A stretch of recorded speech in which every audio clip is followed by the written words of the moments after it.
Bonjour à tous, bienvenue sur Cut It, votre émission de coiffure préférée. Aujourd'hui, on est avec un invité très spécial pour moi. On est avec Baki. Baki, comment ça va? Ça va et toi, Mini?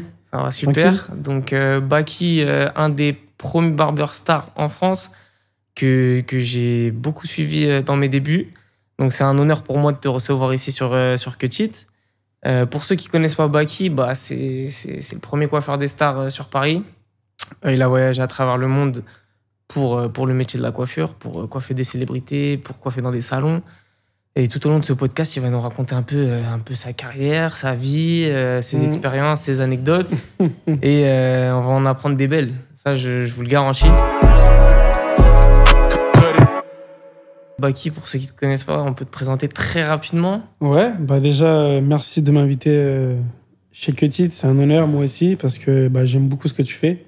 Et c'est encore plus un honneur quand tu dis que je t'ai inspiré, tout ça. Donc voilà, ça booste encore plus, ça fait plaisir. Et voilà, pour faire vite, en gros, moi c'est Baki, j'ai 33 ans. Voilà, comme tu as dit, j'ai commencé la coiffure il y a 10 ans. Ça va faire 10 ans là, maintenant je suis dedans. Tu sais qu'on a le même prénom? Ouais, Kevin. Ouais, Kevin. Ça, c'est Kevin Marc. Mon vrai prénom, ouais, c'est ça. Mon Marc, c'est mon nom de famille. Nom de famille?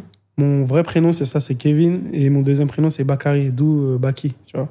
Ok, parce qu'en plus, j'allais te poser la question, du coup, pourquoi Baki Ouais, voilà, c'est ça. C'est parce que c'est du côté de ma mère. Moi, je suis français d'origine malienne. Ok. Et voilà. Mais ma grand-mère m'appelait comme ça, Baki. Je suis resté sur ça. Ok, donc ça, c'est un surnom que tu t'es donné toi-même? Les gens t'appelaient comme ça Comme je t'ai dit, moi, c'est ma grand-mère qui me donnait ce surnom-là. Ouais. Et quand j'ai commencé la coiffure, je sais pas, tu connais, on veut tous un surnom, on veut pas mettre son vrai prénom. Ouais. Il me fallait un blaze et j'ai dit, vas-y, je vais dire Baki. Et voilà, c'est resté depuis. Après, c'est resté? Ouais, c'est resté. Et du coup, c'est qui Baki avant la coiffure? Alors là, j'ai envie de savoir. Moi, les gens, ils ont envie de savoir. Baki, c'est qui? C'est qui Kevin, du coup, avant la coiffure? Déjà, avant la coiffure, c'était pas Baki, c'était Kevin. Tu vois. Là, c'était Kevin, vraiment. Cursus, on va dire, assez classique. J'étais à l'école, je me suis arrêté au bac. Ok. J'ai fait un bac STG. Donc, bac STG, maintenant, je crois que c'est bac STMG, si je dis pas de bêtises. Voilà. C'était vraiment un ancien. Ouais. Et j'ai commencé mon premier taf en parallèle avec l'école. Je travaillais au McDo. Et j'ai arrêté l'école en terminale et après, j'ai continué le McDo pendant 1 an après que j'ai arrêté l'école. Voilà, j'étais dans ma petite ville à Château-Thierry, dans le 02. C'est vrai, tu viens de là-bas? Ouais, je viens de là-bas. Okay. Beaucoup de gens pensent que je viens de Paris de base, mais pas du tout. Je viens de la campagne. Mais une bonne campagne, j'ai des bons souvenirs là-bas, j'ai bien grandi là-bas, tu vois. Et comment tu débarques à Paname, du coup?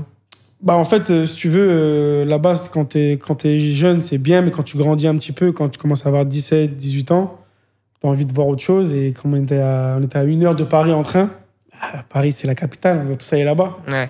Ça veut dire, l'activité du week-end, c'était on prenait le train avec les potes à l'époque et on allait à Paris, tu vois. Et voilà, moi, j'ai toujours voulu être dans une ville où ça bouge un peu. Et même moi, là-bas, t'as vu, j'étais un peu, comment te dire, j'ai toujours été dans les on va dire, dans les bons filons, voilà, donc moi, il me fallait une ville où ça bouge, tu vois. Donc, rester dans ma campagne là-bas, je pouvais pas. Et voilà, après, je suis parti sur Paris, j'avais 16, 17 ans, 17 ans, 18 ans. Ah ouais, t'es venu jeune? Ouais, je suis venu jeune. J'ai quitté chez moi très tôt. Ah ouais, t'habitais tout seul après? Ouais, tout seul, direct. Oh, t'es chaud. J'habitais d'abord chez ma tante, dans le 9-3. Ok. Et après, j'ai commencé à trouver un taf là-bas, chez Abercrombie. Je sais pas si vous connaissez, mais... Voilà, on a connu le petit oiseau là sur le jean, c'est ça? Ouais, voilà, c'était une marque de prêt-à-porter. Non, voilà, c'est ça, c'était Hollister. américaine. Non, je suis un ouf. Abercrombie, c'était. Non, je confonds avec Abercrombie et Hollister, c'était les deux. C'était le même groupe? C'était le même groupe. Ok.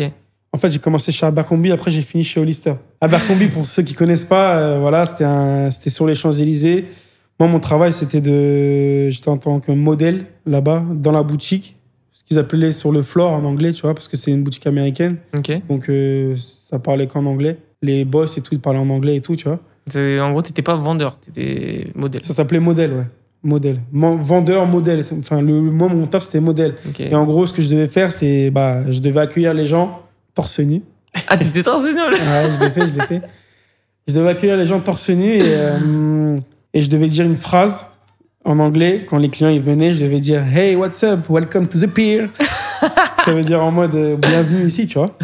Et on devait bouger, il y avait la musique à fond dans le shop. Et tu devais danser, genre. Un peu tamisé, le shop était, tu devais danser un petit peu comme ça. Spé un peu. Hein. J'ai pas spé, tu vois, c'était bon délire. Quand je te le raconte comme ça, c'est vrai que c'est un peu bizarre, mais. T'avais quel âge? T'avais 20. Ouais, j'étais jeune, j'avais 20 ans, 21, 22. Oh, c'était marrant. Ouais. En plus, c'était en vrai, à l'époque, c'était la marque. Ouais, c'était la marque. Les gens, ils faisaient la queue pour rentrer et tout. Ouais, devant les champs. Ouais. Et bah voilà, hein, j'étais là dans le shop et en gros, je devais me mettre devant comme ça, me montrer. Et on était plusieurs, hein, tu vois. Ouais. Et voilà, je devais dire cette fameuse phrase Hey, what's up? Welcome to the pier. Et ouais, et tu devais bouger un peu sur le son. C'était des sons un peu. Pas comment dire. Électro? Ouais, un peu. Pas électro, mais un peu, tu sais, surfeur, tout ça. C'était ça un peu la vibe là-bas. Et voilà, j'ai pas fait ça longtemps, je te mens pas, j'ai dû faire ça quelques mois. Après, j'ai basculé dans l'autre groupe, Hollister. Ok. Et là, je travaille dans le stock, rien à voir, tu vois. Ouais, je travaille dans le stock. Ouais. Et c'est là que j'ai rencontré, on va dire, mes premiers vrais amis sur Paris. Voilà, et j'ai fait un petit bout de chemin là-bas dans le 92, à Vélizy. Et ensuite, du coup, t'as basculé au McDo. Le McDo, c'était avant. C'était avant. McDo, c'était encore avant quand ça. j'étais encore à Château-Thierry, chez moi, dans ma donc campagne. en gros, l'école, ça te saulait. Ouais, moi Après, tu t'es cherché un petit peu, t'as dit, vas-y, il faut que je fasse un peu de sous, t'es parti. Ouais, bosser. voilà. En fait, moi, je voulais juste, dans un premier temps, m'installer sur Paris. Et bah voilà, il me fallait un taf, tu vois. Et je prenais ce qu'il y avait à prendre. Hein. Ouais. J'ai postulé, je me rappelle, j'ai postulé à Swarovski. J'ai fait un bête d'entretien. J'étais grave content, j'ai cru qu'ils allaient me prendre. Ils m'ont jamais rappelé. Et après, j'ai postulé chez Starbucks. Mais moi, en fait, si tu veux, à l'époque, j'étais très timide. Ouais. Très, très timide. Et moi, c'est la coiffure qui m'a aidé à m'ouvrir un peu. Ouais, à vaincre ta timidité. Ouais, voilà, tu vois. Donc, ça veut dire que les entretiens, je les foirais un petit peu. Tu savais, je donnais, comme j'étais timide, je donnais pas forcément l'impression d'avoir envie de bosser, tu vois. Ouais, un peu nonchalant. Voilà, tu vois. C'est ce qu'on me disait souvent, alors que pas du tout. C'est ce que je dégageais, tu vois. Ouais. Et ça me portait un peu préjudice dans le monde du travail. Après, bon, au fil des années, j'ai grandi, ça a été mieux. Mais surtout, quand j'ai commencé la coiffure, c'est là vraiment que je me suis... Voilà, j'ai pris de l'assurance et j'ai commencé un peu à m'ouvrir, tu vois. Et du coup, ça me permet de faire la transition sur ça. Ton arrivée dans le monde de la coiffure, il se fait même pas en France ni à Paris. On a préparé un peu l'émission en amont. Tu m'as dit que tu as taillé à Londres. Ouais. Pour des raisons qui n'ont rien à voir. Tu voulais juste partir là-bas, découvrir un peu. Exactement. Et au final, tu arrives là-bas, tu manges la gifle culture barber. Culture barbering, ouais. Franchement, je découvre ça. J'en voyais partout des shops à Londres. C'était déjà... Comment c'était avancé, c'était abusé. Et bah ouais, malgré tout, maintenant, quand je refais le film, tu vois, j'ai toujours été un peu intéressé par la coiffure. Sans vraiment me mettre dedans ou quoi, tu vois. Mais je me rappelle à l'époque, ma mère, quand elle me ramenait chez le coiffeur, bah, chez moi là-bas dans ma ville, tu vois, pour coiffer mon type de cheveux, c'était un peu compliqué à l'époque. C'était les cheveux, les salons mix, tu vois. Et moi, je disais à ma mère souvent, ouais, bah, quand je serai grand, je serai coiffeur et tout, quand j'étais petit. Hein. Et mes parents à l'époque, ils voulaient pas. Parce que la coiffure avant, c'était pas. En tant que coiffeur, c'était pas un métier, voilà. C'était un peu sous-côté, on va dire. Ouais, bah oui, t'avais tous les préjugés derrière. Voilà, tous les préjugés qu'il y a eu dans la coiffure. Mais moi, je te parle de ça, je devais avoir 7-8 ans. Ouais. Et voilà, hein, ouais, c'est à Londres que ça m'est tombé dessus. Et j'ai rencontré un mec qui s'appelle Smokey Barber. C'est lui qui coiffe Bellingham, non? Ouais, souvent, il coiffe Sancho, il en coiffe pas mal, tu vois. Bah, à l'époque, pour te dire une anecdote aussi, quand j'ai rencontré Smokey dans son salon, il faut savoir que j'ai fait une formation un peu dans une académie là-bas à Londres. Ouais, voilà, c'est ça. Ouais. En gros, tu m'as dit que du coup, toi, t'as pas du tout de CAP coiffure, ouais, non, etc. J'ai pas de diplôme en France. Tu t'as fait tes diplômes là-bas à Londres. Ouais. C'est totalement différent du cursus français. Et bah aussi, c'est pas reconnu en France. Tu vois. Ok. Mais là-bas, par contre, il n'y a pas de CAP et tout ça. Tu veux être barbeur, tu peux faire ça. Voilà, exactement. Tu peux être barbeur. Tu as ce qu'on appelle des académies, des barber schools, tu vois. Et moi, j'ai fait ça en parallèle. C'est comme si j'étais en alternance dans un salon en même temps. Et en même temps, bah, je faisais la formation, tu vois. C'est sur combien de temps, ça? 6 mois, la formation a duré. Donc, en gros, tu faisais... c'était quoi? École? Ouais. Pas vraiment école. C'est en fait, dans son salon, à côté, il avait une salle.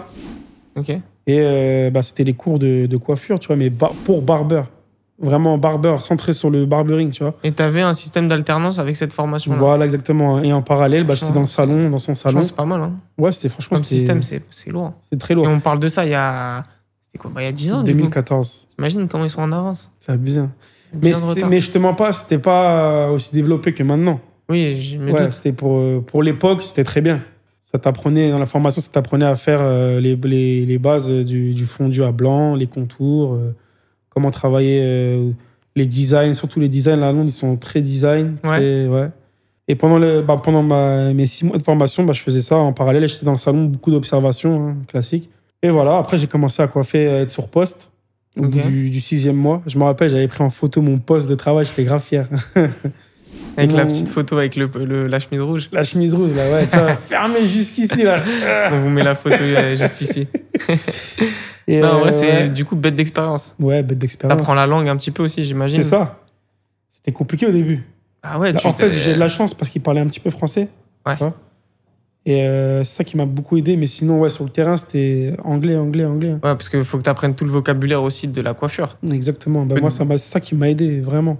Pour après, plus tard, pour coiffer les internationaux, tout ça, tu vois, ça m'a beaucoup aidé. Le langage coiffure, c'est souvent le même langage qui revient. C'est-à-dire ça m'a beaucoup aidé pour après, mais ouais. Beaucoup de dingueries au début. Tu comprenais pas. Mais tu sais que ça m'est arrivé, j'ai une anecdote avec un Anglais. Quand je travaille dans un autre salon sur Paris, en gros, il y a un monsieur qui vient, c'est un peu classe, tout ça. Et il me dit genre 6 and 3. Tu vois, nous en France, on parle beaucoup en millimètres. Ouais, c'est ça qui m'est arrivé, voilà. Et là-bas, ils parlent beaucoup en sabots. Ça veut dire qu'ils connaissent, les Anglais, ils connaissent les sabots, les noms. Voilà, c'est ça. Du coup, il me dit 3, 6. Ok. Heureusement, je commence par le teco. Imagine, je commence par le. J'envoie 3. J'envoie 3 sur le côté. Il me regarde, il fait Oh, it's too short. Et genre, comment ça? Tu m'as dit 3.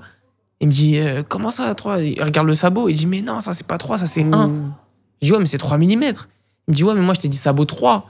Et là, je dis, oh putain. Ouais, en plus, il me dit, je travaille dans la finance, je vais me faire défoncer, on voit mon crâne et tout. Je dis, je suis désolé. Et au final, le mec, après, vas-y, je me suis excusé, je lui ai offert la coupe. Alors qu'en soi, je suis pas forcément en tort, tu vois, c'est mal compris. Bien sûr. Et le gars, il est revenu 3 semaines après et c'est devenu un bon client, tu vois. C'est bien. Mais ouais, pour la petite anecdote, c'était ma première dinguerie, je crois. Moi, c'est une de mes premières dingueries aussi, c'est ça. Hein, ça met mal à l'aise, tu vois. Ah, de ouf. Surtout que le mec, au moment quand pareil, il me dit ouais, sabot 3 ou 2, non, sabot 2, voilà. Ouais. Sabot 2 en haut. Et eux, tu connais, ils aiment bien faire des gradés bien à blanc. Ça, il n'y a pas de problème, tu vois. Mais c'était en haut, ils voulaient pas trop court, tu vois. Ouais. Moi, il me dit number 2. Moi, c'est 2 mm. Je t'envoie le premier sabot, direct. Il fait ça, le mec, il fait ça. Wow! Et il devient fou, il dit. Et il parle en anglais, moi, je comprends pas au début. Je vois, il commence à parler fort. Il appelle mon Smokey, il l'appelle et dit, oh, qu'est-ce qu'il fait, bro, nanana, et tout. Et tu sais, moi, j'avais pas compris. Je dis, oh, qu'est-ce qui se passe et tout. Et c'est là qu'après, j'ai compris. Et l'autre, tu vois, il m'a bien rattrapé. Il m'a dit, désolé, t'as vu, il parle français et tout, nanana. Ça va, sur le coup, il était énervé, mais après, tranquille, hein, tu vois, j'ai continué la coupe jusqu'au bout. À la fin, il m'a checké, tout ça. Et il m'a dit, c'est pas grave. C'était pas ce qu'il voulait. Mais après, c'est trop tard. Tu veux dire quoi? Il peut rien dire en vrai. Moi, c'était la même chose. Moi, je lui ai dit, bon, écoute, la coupe en soi, elle est pas ratée. C'est pas ce que tu voulais, mais elle est pas ratée. Je lui ai fait une bonne coupe, mais après, voilà. Franchement, c'est fait. Mon Smokey, là, il m'a bien appuyé sur ce coup-là. Ça veut dire qu'en vrai, après, c'est passé crème, tu vois. C'était un peu tendu les premiers gestes, tout ça. Après, au fur et à mesure de la coupe, ça allait. Ouais, ça s'est détendu. Ouais. Et du coup, tu m'as dit que tu vivais là-bas à Londres. Donc, tu te fais tes premières expériences avec la formation, etc. Et les week-ends, en parallèle, souvent, tu rentres en France et tu t'exerces aussi sur tes potes. C'est ça, des petites coupes à 5 €. C'est ça, 5 €, ma première coupe. Si tu veux aussi, j'avais un studio dans le 92. Ok. Un petit studio, et c'est là-bas que je recevais mes potes pour les coiffer. 5 € la coupe. Et je mettais 1h30, 2 heures pour les coiffer. On a démarré tous comme ça, en vrai. C'est ça. Et surtout, le pire, c'est que des fois, à l'époque, on sortait en soirée. Ça veut dire que je les coiffais tous avant qu'on sorte. Mais ça a duré longtemps. Ça veut dire qu'on sortait de justesse. À chaque fois, celui qui n'était pas coiffé, c'était moi. Donc, je me faisais partout le même sabot, contour, vite fait. Mais enfin, voilà, des bonnes expériences, tu vois. Ouais, c'est les débuts, tu vois. Moi j'ai l'impression qu'aujourd'hui, après, tu m'arrêtes si je dis des conneries, mais bah, t'es patron aujourd'hui, t'as eu diverses expériences dans la coiffure. Et j'ai l'impression que les nouveaux, tu vois, les apprentis et tout, ils coiffent plus trop, genre en dehors, leurs potes, leurs machins. Tu sais, ils sont là en mode salon. Bah, c'est ça. Bah, c'est parce que aussi le métier il a évolué, Mili. Ouais. Tu vois, à l'époque, il n'y avait pas. Moi, en tout cas, à mon époque, il n'y avait pas de salon déjà en France encore. Ouais, c'est vrai.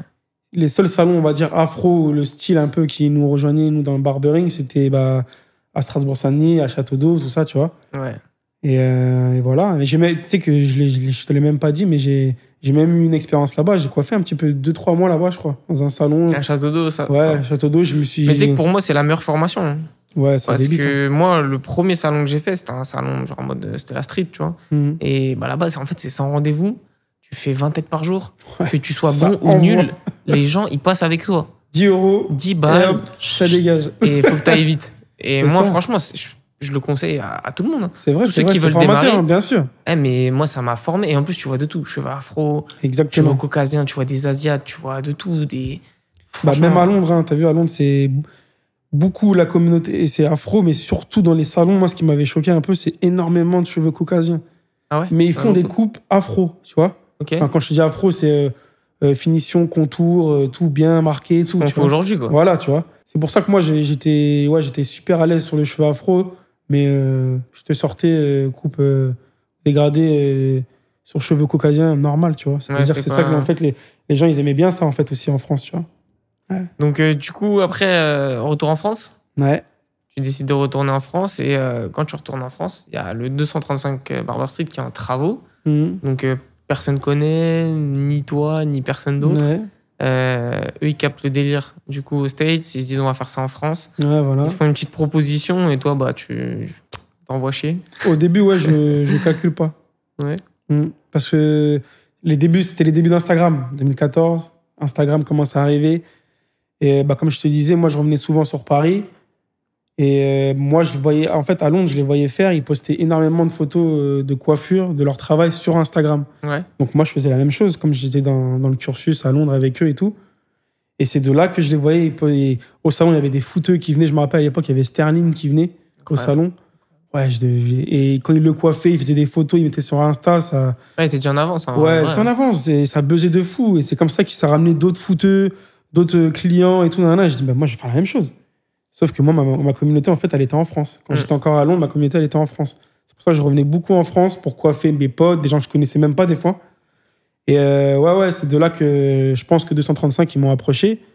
Et quand ils m'ont approché, bah, en fait, je voyais, il n'y avait pas de photos. Ils mettaient des photos un peu, tu sais, des quinries qui coiffaient, des photos de coiffure des quinries, tu vois. De Google. Je vois je vois les Insta, je dis, mais c'est quoi ça? Je prends pas ça au sérieux au début. Ouais. Donc je calcule pas. Je réponds, mais je calcule même pas. Je dis non, laisse tomber, ça va. Je fais déjà mon truc de mon côté et tout. Et alors qu'en vrai, quand je reviens en France, bah, je sais pas quoi faire. J'ai envie de développer ça, mais t'as vu, j'ai connu l'expérience déjà en salon. Donc je me dis, moi, j'aimerais bien faire ça en France, tu vois, mais j'étais jeune, il n'y avait pas de salon, barber. Donc voilà, pour l'instant, je reste chez moi à domicile.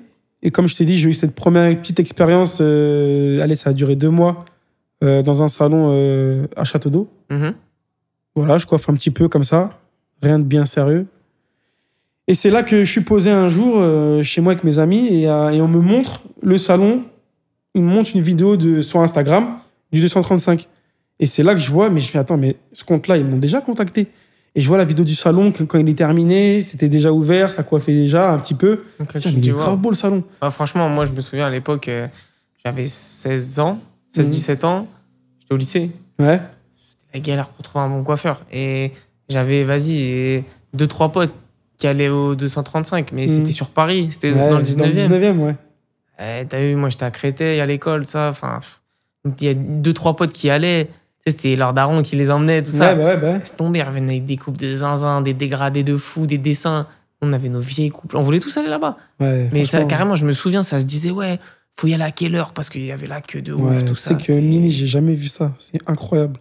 Au début, là, bah, en vrai, c'était le premier barbershop qui a ouvert en France. En France. Bah, t'avais des salons, peut-être barbier, tout ça à l'ancienne, mais barbershop, genre. Ouais, voilà, barbershop. Voilà, et en plus, même le nom, il était tape à l'œil, 235 Barber Street. Ouais. Tu vois, ça veut dire que ça donnait envie, c'était des jeunes. Et ouais, franchement, très, très formateur pour moi là-bas.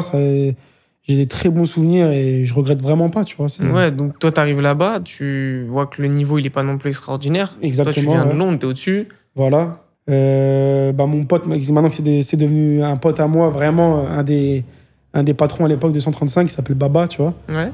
Dédicace à lui d'ailleurs. Et en fait, lui, il m'annonce, il m'appelle et limite, il me dit ouais. Parce qu'en fait, moi au début, t'as vu, je te dis, quand je vois la vidéo du salon, je les recontacte de moi-même. Je leur dis ouais, en fait, c'est bon, je veux venir. Mais t'as vu, ils me calculent, ils me disent ouais, tu viens pas, c'est comment? C'est-à-dire que le mec, il m'appelle, limite, il m'embrouille. Il me dit vas-y, c'est bon, je vais t'annoncer là, tu vas venir travailler ici, là, c'est bon, tu fais trop la rosta, toi, et tout. Il me dit ça, tu vois. Et j'ai dit, c'est bon, ok, je viens et tout. Et il m'annonce en mode, ouais, un nouveau barbeur arrive et tout sur Paris. Et il met, à l'époque, j'avais coiffé Aubameyang. Ok. Et il met la photo d'Aubameyang sur leur compte Insta, tu vois. Il me dit, ouais, nouveau barbeur, Baki, il arrive, il commence samedi et tout. Nanana. Et moi, vas-y, j'ai commencé avec eux. Et ouais, j'étais franchement, ouais, à ce moment-là, j'étais vraiment au-dessus de tous les coiffeurs qu'il y avait là-bas. Et c'est là que ça a vraiment bien pris, tu vois. Ouais, donc très rapidement, ça commence à bien prendre pour toi, déjà sur les réseaux, mais pas que, parce que en vrai de vrai, à l'époque, moi, j'ai pas forcément Instagram, mais je t'ai déjà quitté. Genre, il y a un coiffeur de ouf, coiffeur des stars, Baki, nanana. Et en vrai, c'est une dinguerie. Parce que moi, ça me remémore des souvenirs. C'était une époque de fou. Pour avoir une coupe, c'était galère. Frérot. Et du coup, tu te retrouves avec. C'est que du sans rendez-vous. Ouais, c'est 12 balles la coupe. À l'époque, ouais, on a commencé à 12 € la coupe, pour te dire. Au final, on l'a monté, c'était 25. Ouais, si, je me souviens, parce que moi, je me coupais à 10 balles. Quand mes potes, ils allaient là-bas, ils me disaient, ouais, c'est 20, 25. En fait, je crois que t'avais un truc, si tu coupais en haut, c'était plus, ou je sais plus. Franchement, je m'en rappelle plus, mais ouais. Quand il y a eu le changement, les gens, ils ont boudé. Hein. Mais il n'y avait pas le choix, il n'y avait que ça au début. Ah ouais, en plus, c'était blindé tout le temps. Ouais, et en fait, comme je t'ai dit, c'était bénéfique pour moi et pour le salon aussi, parce que le salon, il prenait de l'ampleur. Forcément, j'étais exposé par rapport au salon. Moi, de mon côté aussi, je faisais, comme le salon prenait de l'ampleur, j'étais exposé aussi. Donc, c'était donnant pour tout le monde, en fait, tu vois. Et ouais, les stars, ils commençaient à venir. En fait, les stars, si tu veux, il y avait beaucoup de stars qui venaient au salon sans même qu'on sache. Ouais, aujourd'hui, tu sais très bien. Ils arrivaient comme ça. Maintenant, c'est fini. Un jour, il y a Fally Poupa, il rentre dans le salon comme ça, on se dit, wesh, tu vois. Ouais. Et ça nous l'a fait plein de fois avec plein de stars à l'époque, tu vois. C'est ouf. C'est ouf. Aujourd'hui, ça n'existe plus. Non. Les réseaux, tout ça, faut qu'on se déplace à chaque fois. Voilà, c'est surtout, ouais, et surtout, en fait, comme je t'ai dit, c'était un lieu où quand tu y allais, même si, en fait, comment te dire, c'était un lieu où, au-delà de la coiffure, fallait être là. Tu vois? Fallait être là parce qu'il y avait une ambiance, il y avait un truc, il y avait une hype de fou autour du salon. C'était le salon à la mode, genre, fallait être là-bas, fallait se couper là-bas. Il y avait un bar. Il y avait de la musique, il y avait un DJ. Il y avait la Play. Ça jouait à la Play. Ça vendait des burgers, des hot dogs, des bois. Toute la journée, la musique à fond, bon délire. Non, franchement, très bonne expérience. Mais ouais, du monde, énormément de monde. Du coup, le monde appelle le monde parce que vous vous faites connaître énormément et surtout toi qui sors un peu du lot. Et du coup, tu vas avoir accès à plein de contacts et de célébrités. Premier joueur que tu coiffes, grosse tête entre guillemets, c'est Grégory Vanderville. Ouais, Vanderville. Ton jumeau. En plus, j'aimais trop ses tatouages, moi, à l'époque, son style et tout. Elle a du flow. Ouais, il a du flow. Il a du flow de ouf. Ouais. Donc, tu coiffes Vanderville, mais là, tu es obligé de fermer le salon parce que tu as eu des petites émeutes devant les salons. Ouais, c'est ça. Des petites galères. Même pas. Hein. Lui, comment ça s'est fait, c'est que c'est son agent qui me contacte. Ouais. Et il me dit, par contre, voilà, comme il joue au PSG à l'époque, voilà, pour le coiffer, il préfère quand il n'y a personne, tu vois. Donc, est-ce que c'est possible de faire ça? Je dis oui, bien sûr. Donc, c'était le dimanche. En dimanche matin, j'allais le coiffer au salon. Il parlait pas trop français. Ouais. Ça s'est bien passé. Je l'ai coiffé 2-3 fois, je crois. Après, au fur et à mesure du temps, je sais pas, je l'ai plus revu. Voilà, c'est comme ça. Mais ouais, première photo avec lui. Et ouais, ça met sur Insta, ça buzz bien, tu vois. Ouais. Là, t'as vu l'effet joueur de foot. Voilà, et tu connais, dès que tu postes une photo, ça parle de toi et ça ramène un autre, etc. etc. Et voilà. Et quand tu me racontais que quand même, quand il y a des célébrités qui venaient, c'était le bordel devant, les gens. Surtout, ça appelait au salon, ouais, il est là, tout ça. Ouais, exactement, ça appelait dans le salon carrément. Ouais, c'est vrai qu'un tel et un tel, où il est là. Et ça le faisait beaucoup à l'époque, comme je te disais, ça l'a fait pour Kurzawa, Lévin Kurzawa. Ça l'a fait énormément pour les gens de la télé-réalité. À l'époque, la télé-réalité, c'était... Ouais, justement, ça, on va en parler. T'as connu la grande époque de la télé-réalité. Ouais, grave. Moi, à l'époque, je rentrais du collège, du lycée, ça se posait devant NRJ12, TF1, Secret Story, les anges de la télé-réalité. À cette époque-là, en vrai, c'était des stars. Ces gens-là. Fou. Tu vois, pour nous, en tout cas, quand on était jeunes, même pour les gens de tous les jours. C'était une dinguerie. Les premières télé-réalités, Les Anges, Secret Story, tout ça, les gens, c'était comme des stars. Ouais. Et ouais, donc ils venaient beaucoup, les gens de la télé-réalité. Vincent Queijo, Raphaël et Eddie. Et j'étais vraiment très proche d'eux aussi à l'époque, tu vois. Ouais. Et ouais, non, franchement, des bonnes personnes parce qu'ils m'ont beaucoup boosté sur les réseaux sociaux. Et c'est ça ils avaient des grosses communautés, ils sortaient des émissions, ils avaient des milliers de followers. Exactement. Et ils m'ont vraiment boosté sur les réseaux sociaux et c'est ça qui m'a vraiment mis en avant, on va dire, à l'époque. Ça t'a fait passer un step. Ouais, un step. Quand j'ai arrivé, je me rappelle à l'époque, quand j'ai eu mes 10K, c'était une dinguerie. Oh là là, c'était un truc, d'avoir 10K, c'était un truc de ouf à l'époque.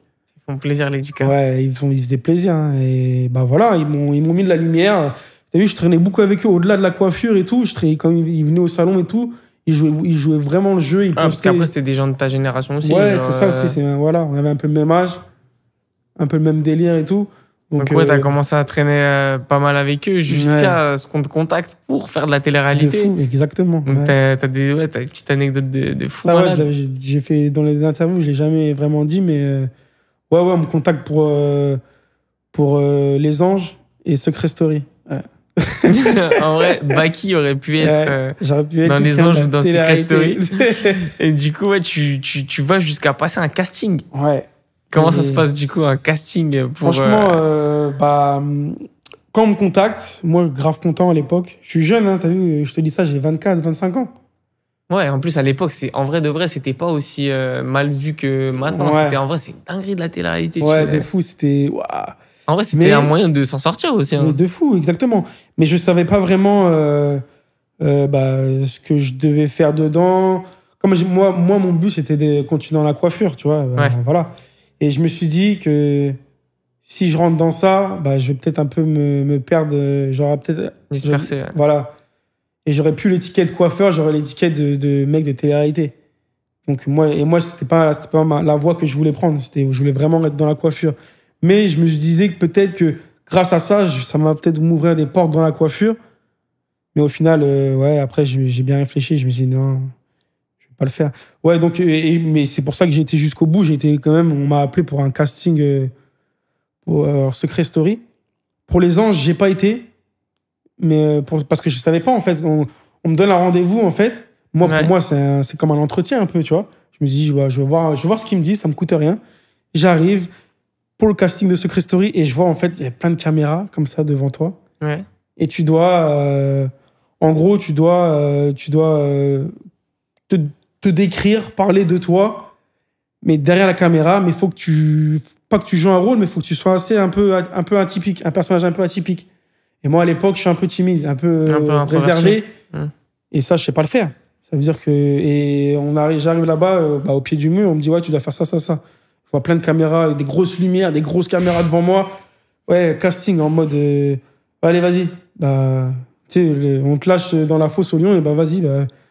Je dirais pas fais le kéké, mais vends-toi, quoi. Ouais, fais l'imbécile, genre, entre guillemets. Pas l'imbécile, mais... montre ta personnalité. Voilà, montre ta personnalité, montre qu'en gros, que tu peux faire le show à la caméra. Mais moi, ça, je sais pas le faire. Ouais. Ça veut dire que, je dis, oh là, attention. Moi, je sais pas faire ça. Hein, donc, voilà, je joue un petit peu le jeu, je me présente, voilà, moi, c'est Baki, tout ça. Mais je reste assez soft. Et c'est pas ça qu'ils recherchent. Ça l'a pas fait, ouais. Et du coup, le secret de Baki aurait été... Ouais, voilà. Le secret qui aurait pu être potentiel si j'aurais été pris, c'est coiffeur de star. Tu vois, je suis un coiffeur de star. Voilà. En vrai, t'aurais kiffé, tu regrettes ou tu penses que ta vie elle aurait... Moi, je suis pas quelqu'un qui regrette. Ouais, c'est que ça devait se passer comme ça. Ouais, tout ce qui s'est passé dans le passé, ça devait se passer comme ça et c'est tout. Tu vois, je regrette rien. Mais en vrai, quand je refais le film, je me dis que c'est mieux que je n'ai pas fait ça, tu vois. Ouais. Donc, du coup, pendant cette période-là, bah, ta hype, elle fait que de monter. Ouais. Tu deviens le coiffeur que tout le monde veut. Mhm. Et bah, il y a des bons côtés, mais il y a aussi des côtés un peu négatifs que toi, tu voulais pas forcément. C'est ça. Ouais. Donc, tu deviens le coiffeur star sur Paris, mais tu veux juste une vie simple, couper tes clients, faire tes horaires, rigoler avec tes potes et bosser avec tes potes. Tu passes à côté de pas mal d'opportunités, notamment avec Wall Europe, qui te propose de devenir l'égérie de la marque pour l'Europe. Tu prends pas tout au sérieux. Ouais, t'es en exactement. mode. Parce que moi, si tu veux, comme je te disais, à l'époque, quand j'étais jeune, bah, je peux le dire parce que maintenant je suis âgé. Hein. Quand j'étais jeune, bah, j'étais un mec, comme je te dis, j'ai aimé la coiffure et j'ai aimé la hype qui était autour de moi, tu vois, dans la coiffure. Mais j'étais pas forcément quelqu'un de très sérieux à cette époque-là. Ça veut dire que bah ouais, je passe à côté de plein de choses. À l'époque, voilà, comme tu as dit, Wall, il me contacte, Wall Europe, il me contacte pour, à l'époque, et ça me contacte en anglais et tout, hein, tu vois. Et ça me dit, ouais, en gros, comme je suis un des barbeurs un peu en France, avec beaucoup de followers, tout ça, bah forcément, on me contacte d'un peu partout. Mais moi, je vois pas le truc en mode, pour moi, ça va me servir pour plus tard, pour mon image. Donc, je calcule pas. T'as vu, j'ouvre les messages, je réponds, tu je dis qu'en survole. vrai, tu dis que t'es au-dessus des marques. Voilà. Et voilà, en fait, moi, j'ai toujours eu j'ai jamais été un mec où je me la raconte, où je me dis, ouais, moi, je suis plus fort que toi, je suis meilleur que toi. Non, j'ai toujours resté j'ai toujours su rester à ma place dans le sens où, bah, je me vois pas au-dessus de quelqu'un d'autre. Donc, je me dis pas, ouais, ça va me servir pour mon image, tout ça. C'est-à-dire que je survole les messages, je calcule pas trop, tu vois. Ouais.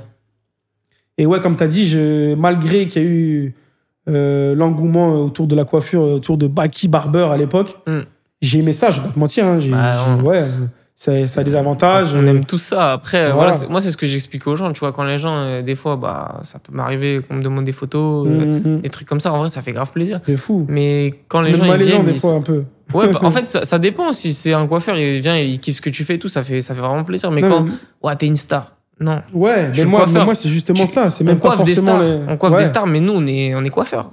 Si vous voulez nous voir, les gars, vous venez au salon, vous nous voyez.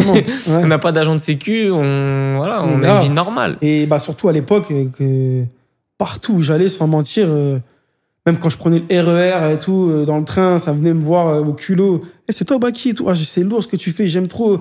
Ça fait quoi de coiffer un tel, mais tu sais, devant les gens et tout, normal. On peut faire des photos et tout. Ben, bien sûr, moi, j'accepte, tu vois. Ouais, ça fait plaisir. Mais des fois, c'est un peu. Comme je te dis de base, les gens, ils mélangent tout. Je suis encore dans la période où je suis un peu timide encore. Ok. Ça veut dire que ça me met mal à l'aise. Ouais. Je fais pas le mec ou quoi, mais j'accepte et tout. Je fais les photos, tout ça, mais j'aime pas. Il y a des bons côtés, il y a des mauvais côtés, tu vois. Après, bon, exactement. Ça fait toujours plaisir, on va pas se mentir. Voilà. Et comme tu as dit, moi de base, je voulais juste kiffer avec mes potes parce que les coiffeurs avec qui je bossais, à l'époque, Thiaga, Nathan, tout ça, bah, c'était mes potes. Ouais. Et moi, je voulais bosser avec, tu sais, voilà, on traînait ensemble après le taf. Même des fois, j'ai un coiffeur qui s'appelle Nathan, je vivais avec lui carrément, on vivait ensemble. Ouais. Voilà, et ben moi, après le taf, on voulait sortir, on voulait boire des coups, tout ça. Moi, c'est ça que je voulais, de base. Ouais, une vie tranquille. Voilà. Même tu m'as raconté une petite anecdote, voilà, un truc qui te prenait grave la tête, c'est que t'arrivais au taf, tu savais quand tu commençais, mais tu sais pas quand t'allais te finir. Exactement. Parce que t'avais la queue, 20, 30 personnes, et forcément, c'est pas ton salon, donc le patron, il te pousse un peu à aller... Ouais, voilà. Et ouais, c'est compliqué à gérer ça aussi. Hein. Au début, je t'ai dit, moi, comme je t'ai dit, j'étais une petite tête brûlée, hein, je te mens pas. Ouais, t'étais pas trop sérieux, tu m'as dit. Pas trop sérieux, j'arrivais au taf, si tu veux, il y avait une équipe le matin et une équipe le soir. Moi, je faisais partie de l'équipe du soir. J'arrivais à 16h. Je commençais à 16h pour finir à 23h.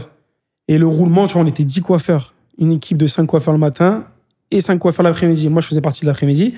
Et si tu veux, quand j'arrivais, il y avait des gens qui m'attendaient depuis le matin pour se coiffer avec moi. C'est une dinguerie. Donc, du coup, ils patientaient, ils attendaient. Et ceux qui travaillaient, les managers, tout ça, ils disaient, ouais, il arrive à 16h, donc t'inquiète, tu vas passer, attends et tout. Sauf que moi, des fois, j'arrivais, je me levais tard à l'époque, tu vois, je commençais à 16h, je me levais, il était 14h, j'avais pas encore mangé, j'arrivais au salon, j'arrivais, je posais mes affaires. Au lieu de commencer direct, des fois, je sortais du salon, j'allais manger, je prenais mon temps. Et les gens, ils câblaient un peu. fou. Ouais, ils disaient, mais il est sérieux, lui? Qu'est-ce qu'il fait et tout? On l'attend et tout. Et ouais, des grandes embrouilles avec les patrons, les trucs. Qu'est-ce que tu fais? T'es où? Et tout. Viens, on t'attend et tout. Je dis, ouais, j'arrive et tout. Mais ça a duré quoi? Ça a duré 2-3 mois. Ouais, mais allez. Après, quand je te dis que j'étais pas sérieux, je faisais quand même mon travail, un minimum, tu vois. Ouais, mais t'as été un peu victime de ton Ouais. succès, entre guillemets. Ça veut dire que bah, t'attendais pas à un boom comme ça. De fou. Et forcément, bah, après, quand t'as de la fame, t'as encore plus de travail. Ouais, Et voilà. ça devient compliqué à Moi, gérer. j'ai toujours été quelqu'un de. Je vais pas dire flemmard, mais voilà, mon travail, c'est de telle heure à telle heure. Après, il n'y a plus le travail pour moi, normalement, Ouais. tu vois. Là, Mais t'étais en comme mode, voilà, j'étais énormément sollicité et bah, t'as vu, j'ai aimé ça, hein. Ouais. Mais il fallait aller, après le travail, il fallait encore aller travailler. Voilà, moi, je voulais aller voir mes potes, sortir, enfin, profiter, tu vois. Ouais, parce Mais des fois, qu'après, je pouvais pas. il y a plein de gens qui voient pas tous les mauvais côtés aussi de coiffer des célébrités et tout. Bah, là, juste avant l'émission, t'es parti coiffer une célébrité. Là, moi, j'ai reçu un message pour aller coiffer un joueur aussi.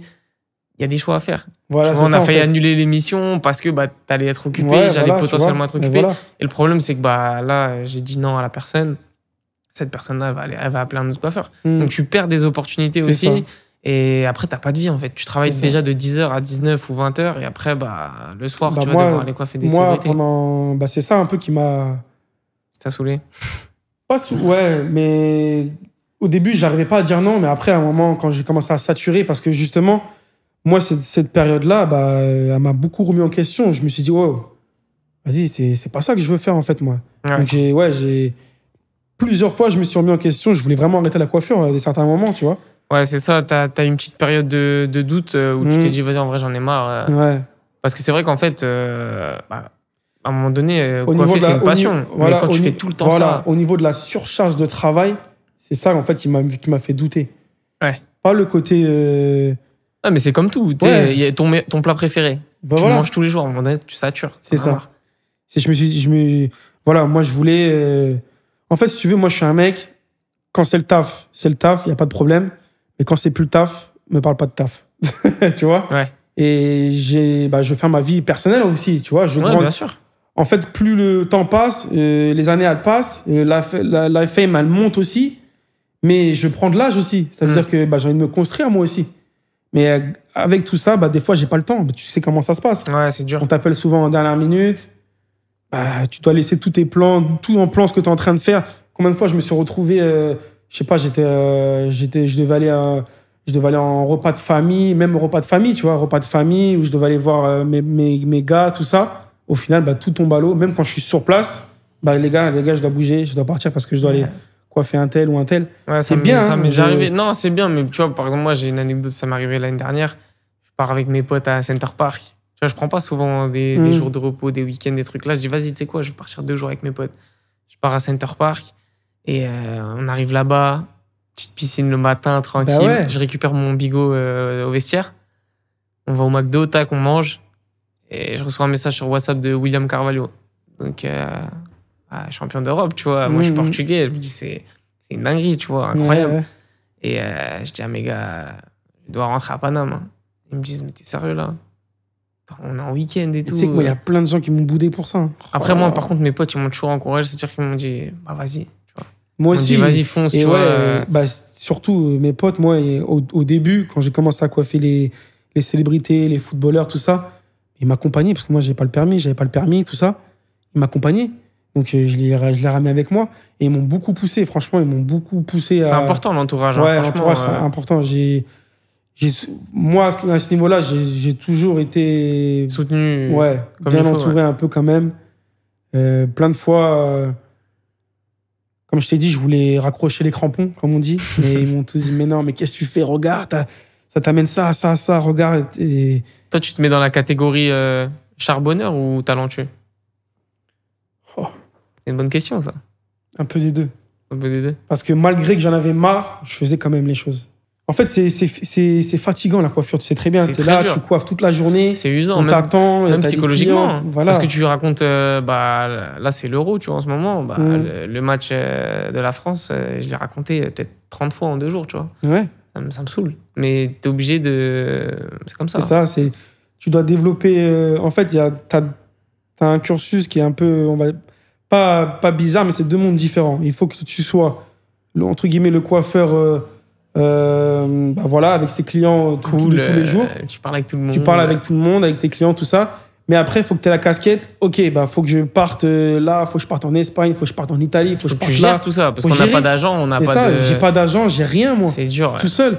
Et moi, niveau organisation, je suis pas un mec grave carré dans l'organisation. Ouais. Au niveau des horaires, de tout ça, je suis un peu... Voilà. C'est une galère. Ouais, je suis un peu une galère. Même le téléphone. Moi, je déteste parler au téléphone. C'est vrai? Je déteste ça. Des fois, ça appelle... et même à l'époque, tu as vu, je sais pas si ça a peut-être dû t'arriver, mais par exemple, quand tu vas coiffer un guest, je sais pas, à l'hôtel, tout ça, les gens, ils te contactent et tout. Mais toi, il faut que tu donnes tes prix, il faut que tu donnes tout ça. Ouais, et moi, à l'époque, ça me tombe dessus. Je connais pas trop ça. Ouais, en plus, t'as personne. Enfin, à l'époque, il y avait Mika qui avait commencé à bien péter et tout, mais t'as pas d'exemple, entre guillemets, voilà. de mecs avec qui tu peux aussi. Mais moi, parler. Ce qui m'a beaucoup formé, c'est les patrons de 235. Eux, ils étaient là avec moi, ils se déplaçaient avec moi, mais eux, ils géraient ça pour moi. Souvent. Ça veut dire que moi, ça m'a beaucoup aidé, tu vois. Parce que savoir, en fait, à cette époque-là, c'est un peu savoir se vendre. Après, c'est des businessmen. Voilà, c'est ça, c'est des businessmen. C'est-à-dire qu'ils connaissaient un peu cette étiquette-là. Donc, je l'ai un peu appris comme ça, moi aussi, tu vois. Mais ils m'ont beaucoup, beaucoup aidé à ce niveau-là. Parce que forcément, toi, t'es jeune. C'est bien d'aller coiffer un tel, mais lui dire quel prix, lui dire tes conditions, tout ça, il y a des façons de faire, tu vois. Ouais, oui, carrément. Et moi, ça, je l'avais pas au début. C'est-à-dire que ça m'est tombé dessus aussi un petit peu. Et j'ai perdu beaucoup de gens comme ça à ce niveau-là. Parce que j'étais, à l'époque, j'étais pas professionnel comme maintenant. Et voilà. Et des fois, manque de temps, j'ai dû dire non, je peux pas. Et après, ça te contacte plus, tu vois. Ouais, c'est ça. C'est carrément ça. Mais après, c'est compliqué aussi de gérer les égos des personnalités, tout ça. Parce que, après, ils ont un peu... Moi, franchement, à ce niveau-là, j'ai jamais... T'as dû forcément tomber sur des mecs... qui ça va, tranquille. Viens maintenant. Voilà, c'est ça. Eux, ils s'en foutent un petit peu de ta vie, un peu à l'extérieur. Et tu viens maintenant, tu viens pas, tu fais le mec, toi, vas-y, dégage. Ouais, alors qu'au final... Alors que c'est pas du tout ça. C'est toi, au pire, tu travailles en salon, t'as une vie à côté. Voilà, c'est dur de gérer. Mais c'est important, c'est formateur aussi, c'est bien pour te faire connaître, pour l'image, mais du coup, t'arrives dans cette contrainte, c'est que en parallèle, tu continues vraiment à péter. Ça devient dur de concilier les rendez-vous avec les stars et les rendez-vous avec Monsieur Tout-le-Monde parce que tu bosses toujours en salon. T'es pas comme par exemple HD Cut peut faire. Oui. Voilà, j'ai pas mon propre salon. C'est pas moi qui fais mon propre planning. Je fais pas ce que je veux.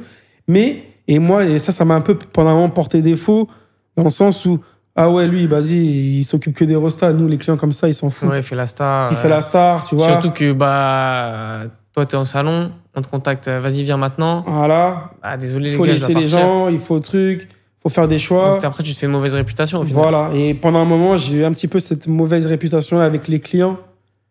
Après, je l'ai eu aussi avec les guests, on va dire. Parce qu'ils vont me dire, tu connais, ça parle entre eux, tout ça. Ils vont se dire, non, lui, je vais le contacter. Il va me dire, non, laisse tomber, je peux pas. Ou vas-y, c'est une galère, tu vois. Donc c'est donnant. Faut trouver un juste milieu. Ouais. C'est compliqué un peu. Il est très dur. C'est pour ça, les gens, ils voient, c'est bien les bons côtés. Ils voient la finalité, la photo au final, elle est postée, elle est là, sur les réseaux. Ouais, c'est lourd, j'ai coiffé un tel. Mais des fois, il y a des circonstances qui sont un peu... c'est compliqué à gérer. Ouais, très compliqué. Ouais. Du coup, tu passes dans un autre game. Là, il y a même des stars internationales qui te contactent. Ouais. Tu tombes sur Monsieur Chris Brown. Ouais. Comment ça se passe avec Monsieur Chris Brown? C'est qu'en plus, quand je commence à coiffer des stars, tout ça, ça devient comme moi, je le prends un peu comme pas un jeu, mais on va dire des objectifs. Vas-y, j'aimerais bien coiffer lui. Et Chris Brown, moi, c'est quelqu'un que j'ai toujours aimé. Hein, tu vois, même, moi aussi. Son ski dégage. Trop de flow. Voilà, trop de flow. Voilà, trop de flow. Et moi, je vais pas dire que ça n'a pas été un modèle, mais j'ai toujours aimé, j'ai toujours suivi Chris Brown, tu vois. Et je disais souvent à mes amis, allez les gars, le jour où je coiffe Chris Brown, j'arrête la coiffure. Ce jour-là arrive. Ouais, ce jour-là arrive. Ça se passe comment, du coup? La première fois, Ça se passe bien, mais on va dire aujourd'hui, pour le public, je suis pas content. Parce que ça se sait pas, en vrai. Parce qu'on me contacte, déjà, on me contacte sur Insta. C'est un de ces artistes à lui qui me contacte et qui me dit, ouais, en anglais, hein, tu peux venir me coiffer, moi et Chris. Oh, je vois ce message-là. Et à l'époque, je vois la pastille bleue. Ouais, il n'y a pas beaucoup de gens qui voilà, il n'y a pas beaucoup qui l'avaient à l'époque. Donc forcément, bah, ça, je prête attention. Je regarde le Insta du mec. C'est un artiste, un Américain. Il s'appelle Yonglo, je crois. Je ne sais plus exactement comment il s'appelle. Et je vois qu'il fait partie de sa team. Je vois beaucoup de photos avec lui, tout ça, nanana. Les tournées que Chris Brown y fait, il est là, il est sur scène avec lui, tout ça. Je dis, oh. Et moi, à l'époque, bah, je suis jeune et je suis un peu... Je vais pas dire naïf, mais... Sur le coup, je vois le message, je réponds sans... Je dis même pas bonjour, rien. Je réponds... c'est qui Chris? En anglais, je dis c'est qui Chris? Tu vois, point d'interrogation. Et le mec, il me répond Brizzy, Chris Brown et tout. Il m'envoie la photo de Chris Brown. Incroyable. Et je dis ah ouais. Et j'étais au salon à l'époque. Quand je vois ça, tu connais entre deux clients, tu regardes ton téléphone, tu regardes et je vois ça, je dis oh, je deviens ouf. Et je dis ça à l'époque au manager du salon, enfin qui était à la caisse, tout ça. Je dis ouais, là je vais devoir partir parce que je vais devoir aller coiffer Chris Brown. Au début, ils me croient pas. Les gens, même dans le salon, ils me disent ah oui, toi, qu'est-ce que tu racontes et tout. Je dis bah, regardez les gars et tout, nanana. Ils me disent ah ouais, lourd et tout. Mais derrière, quand je dis ça, il y a les clients qui sont en face, ils te regardent, ils t'attendent. Ouais. Et à cette époque-là, bah, il y avait aussi Eddie, la télé-réalité, là, Eddie, et je devais le coiffer, et il m'attend. Donc, ça l'a vexé un peu. Ouais, ça l'a vexé un peu. On s'est un peu pris la tête, tout ça, mais au final, il l'a compris, j'ai été, tu vois. Mais voilà, c'est pour ça que je te dis, des fois, c'est dur à gérer ces choses-là. C'est trop dur. Quand t'es en salon. Franchement, moi, c'est un des trucs qui me saoule le plus. Ouais. Ça me prend la tête, genre... Mais moi...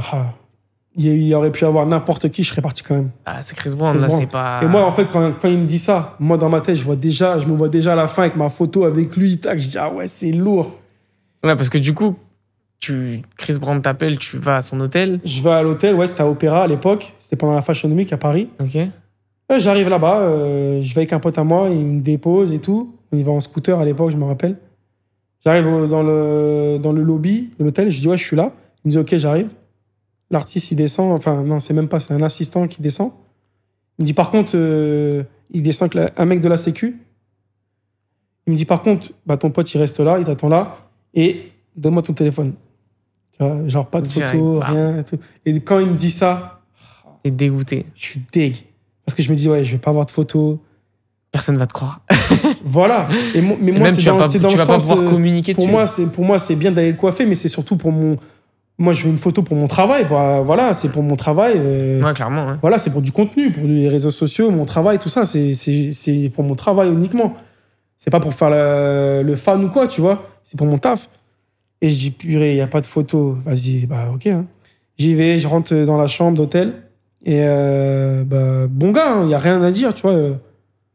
Je vois, il est en train de se tresser. Il avait les tresses à l'époque. Okay. Hein. Il est assis sur un tout petit pouf, mais grave bas. Il est en train de se tresser, il regarde un film avec ses potes et tout. Et bah, moi, j'attends qu'il finisse ses tresses. Ça a été long. Il ne calcule pas. Il ne calcule pas. Voilà. Il me dit, hi bro, you good? Je dis, I'm good. Ok. You can sit down here. Pose-toi là, tu vois. Je me pose. Il me dit, tu veux boire un truc? C'est au début, hein. Ouais. Je veux boire un truc et tout. Il y avait des boissons, tout ça. Je me sers, je prends un Sprite, je crois, je me rappelle. Je me pose à côté. Au début, je suis debout. Hein. Ça me calcule pas. Je suis debout. Et là, après, bah, ils voient que je suis debout, donc on me ramène une chaise, je m'assois, ok. Et ça a mis au moins 1 heure, une bonne 1h30, voire 2 heures, je crois, je sais plus. Hein. En plus, sans téléphone, sans rien, j'attends. Il finit ses tresses. Et après, il me dit, dès qu'il finit ses tresses, et il me dit, ah, c'est bon, tu peux. Mais il me dit, viens, c'est bon, tu peux venir me coiffer. Mais tu sais, mais bien, tu vois, il n'y a pas en mode. Tu sais, tout se passe bien, il y a un bon feeling, tu vois. Voilà, tranquille. Hop, je vais. Et en ma tête, et en fait, pendant tout le temps qu'il stresse, je me dis, attends, mais je me dis pas que je vais le coiffer sur le pouf, là. Ouais, parce que c'était un truc vraiment bas. Vraiment très bas. Mais quand je te dis bas, c'est très bas. Ça va qu'il est un peu grand quand même, mais. Il est grand de fou, mais même assis, c'est très bas. Et pendant tout le long qu'il stresse, je me dis, ah ouais, j'espère que je vais pas le coiffer là. Et il me dit, ouais, c'est bon, tu peux venir. Et je vois qu'il bouge pas. Je dis, oh là là. Pas le choix, tu vois, c'est ça les aléas on va dire, Des déplacements. Domicile, des déplacements, c'est un peu... Tu coiffes un peu dans des conditions, des fois, pas top, tu vois. Mais il faut pas le choix, il faut s'adapter. À l'époque, il n'y a pas de lampe frontale, il n'y a pas de lumière, il n'y a pas de ring light. Vas-y, hein, et même la lumière, elle est un peu tamisée à l'hôtel, il faut faire avec, tu vois. Donc quand je vois ça, ça me met une petite pression un peu aussi, tu vois. Ouais, forcément. Voilà, pas dans des bonnes conditions. Ouais, quand t'es pas dans les bonnes conditions, ça met une petite pression. Il fait des coupes assez simples. Voilà, il avait les tresses. J'ai dû... Voilà, partout au même niveau. Ouais, 3 mm. 3 mm. Pas de contour. Voilà, ça a duré 20 minutes, 30 minutes. Et après, t'as le petit espoir de faire la photo. Et même pas, t'as vu, et à l'époque, je suis encore un peu timide. T'oses pas demander? J'ose même pas demander, je demande même pas. Je demande même pas. Je finis de le coiffer, il me dit merci beaucoup, mais grave respectueux, gentil et tout. Merci beaucoup et tout, nanana. En gros, il me dit tu me sauves la vie, c'est pour mon show, pour la Fashion Week. C'était à l'époque pour la collab, je sais pas si t'avais vu Nike et Balmain. Ils avaient fait un jogging, je sais pas. Ils devaient défiler avec, bref. Okay. Et voilà, je pars de l'hôtel, dégoûté un peu. Pas de photos, rien. Voilà. Mais bonne expérience quand même, tu vois. Mais voilà, c'est chiant un peu, tu vois. Ouais, bah oui, parce que tu fais pas ta photo. Donc, tu vois, moi, une fois, on m'a proposé d'aller couper Sergio Ramos. Mais on me dit, ouais, par contre, pas de photo. Je dis, bah, moi qui me donne un yébi de malade. Ouais, mais même moi, à cette époque-là, je suis même pas centré sur l'argent, moi. En vrai, même aujourd'hui, je te jure, je m'en fous. Ouais, oui. Maintenant, aujourd'hui, voilà, j'ai grandi, je m'en fous un petit peu de tout ça. Mais c'est toujours chiant, tu sais, tu vas couper une big star et les gens ils vont même pas te croire, en fait. C'est ça, en fait. Tu peux même pas communiquer dessus, rien, genre... Moi, c'est pas le fait de pas me croire, c'est juste... ça fait partie de mon travail, c'est ça. Donc, je veux une trace, en fait. Et même t'es fier de... Voilà, nous, c'est une réussite, tu vois. Exactement. C'est pas pour faire... c'est comme gagner un trophée, mais caché. Ça sert à rien. Exactement. Donc, un peu frustré. Tu vois, la frustration... Ouais, non, je suis d'accord. Et voilà. Du coup, tu vas avoir la possibilité de le coiffer plusieurs fois. Ouais. Et il y a une fois où tu fais une énorme dinguerie. C'est fou. T'as fait une dinguerie de malade. Qu'est-ce qui s'est passé dans ta tête? En fait, je l'ai coiffé 3 fois. La deuxième fois, voilà. On me contacte par mail. Oh, à l'époque, je suis jeune, je calcule pas trop les mails, je te mens pas. Et là, je vois un mail, j'ouvre le mail, je vois équipe directeur artistique, direction artistique, Chris Brand, il allait faire un clip sur Paris et tout. Et je vois, il y a toute la DA du clip et tout, nanana, et je devais le coiffer juste avant le clip, tu vois, pour le rafraîchir et tout. Et on me contacte comme ça, tu vois.